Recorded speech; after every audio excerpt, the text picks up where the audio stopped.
bakit po hindi imbestigahan ang flood control sa mga lugar na yes, medyo may problema tayo sa the way iniimbestigahan lahat. At from the start, di ba, sinabi natin po yan na yung mastermind gusto niyang guluhin ito. At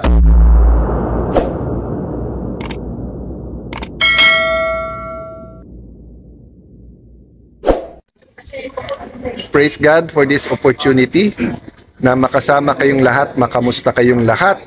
Aking Facebook family, magandang hapon. So nandito po tayo sa Clark, sa Royce Hotel kasi nagkaroon po tayo ng Transform Nation. So it's one word but it means Transform the Nation Conference. I have to apologize to everyone. Haven't been with you. Medyo allergy tapos parang hinihika. So yung voice ko medyo tinamaan but recovering well. Thank you sa lahat na nagpe-pray. Kanina God reminded me that He's always in control. Nagko-coffee kami dun sa Expressway, sa North Expressway papunta dito. Nag-meet kami ni Lani doon. Pagkape namin, may lumapit na family. Tapos, I think, baka 8 years old or bata, babae. Very sharp, smart. Tapos sabi niya, Senator, can I pray for you? At napakaganda ng prayer niya, no? So, totoo talaga that we cannot enter the kingdom of heaven unless we have childlike faith. Shout out, Markso! Buboy Burns, Ava, hello. Pasensya na, didn't see you guys lately.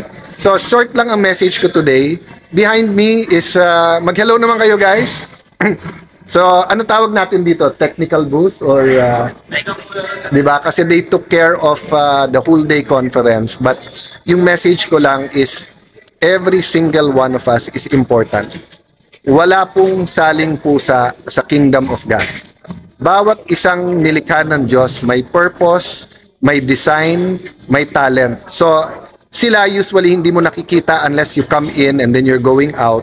But actually, yung katulad ng conference na to, there's about 500-600 people. But syempre, the microphone, the lights, and of course, the recording, no? The recording para mapanood din ng iba is very important, di ba? So, I just want to recognize that one, God is amazing na parang relo, bawat isang part, kailangan nandyan precision para tama parati yung oras. So, hindi magiging ganun ka-successful tong conference kung hindi yung mga nasa likod ng camera.